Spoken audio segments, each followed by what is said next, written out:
Hi everyone, Paul Morbid here, Morbid Team Entertainment and Bolex Repair Philippines. Going to talk about the first things to know, all you need to know about when you're going to buy a Super 8 camera. We're not going to talk about the functionalities and stuff like that. We're going to talk about what's inside and what you need to know. So let's get started on that. Okay, so the camera we're going to be showing you today, the Super 8 camera, is a Canon 514 XLS, which many today find to be one of the worst Super 8 cameras on the market. Alright, it may have been a good camera in yesteryear, but many find not anymore. There are several complaints with it. However, if you're not looking at this camera, whatever Super 8 camera you're going for, you want to get first, if you're new to this, any type of new Super 8 camera, and low budget filming to begin with and student filmmaking, you want to get what's called first for your camera. Send it to a service technician to get what's called a CLA, clean, lubed, and adjustment. You want to get this done before filming with it, okay? And here's why. All the old lubricants inside are going to need to be changed and replaced. So they'll be on the gears in places like here. This camera, this particular model, has a lot of faults with gears and old grease, and particularly grease that deteriorated the gears. But beyond that, any Super 8 camera that you get is going to be component level. If you get the camera and it doesn't work, what happens is this. You generally have things like corrosion on the motor. You can see that.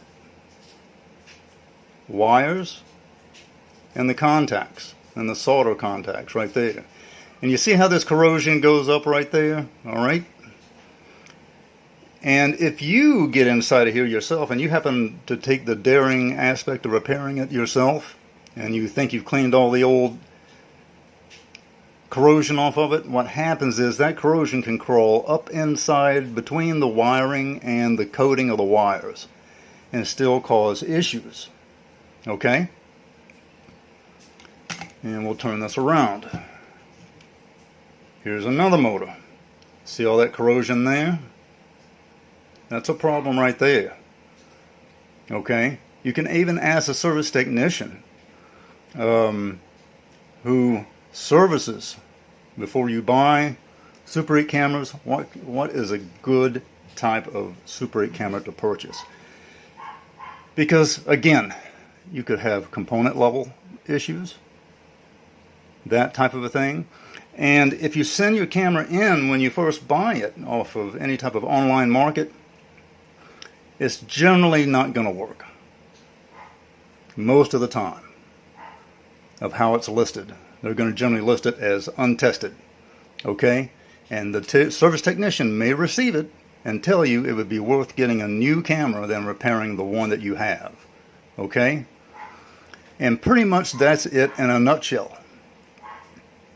Alright, you're going to have corrosion, rust, old dead bugs inside of here, and the dead bugs are generally going to be inside of the viewfinder system and the glass elements.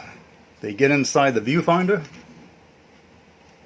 down inside of here, they travel up in there, they think they can see the light, and they can't get back out.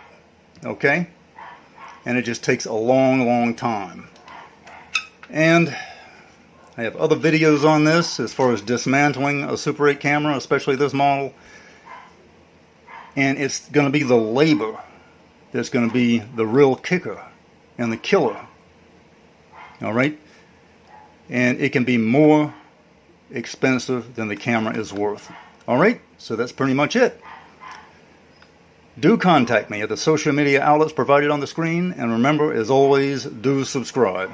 Until next time, see ya!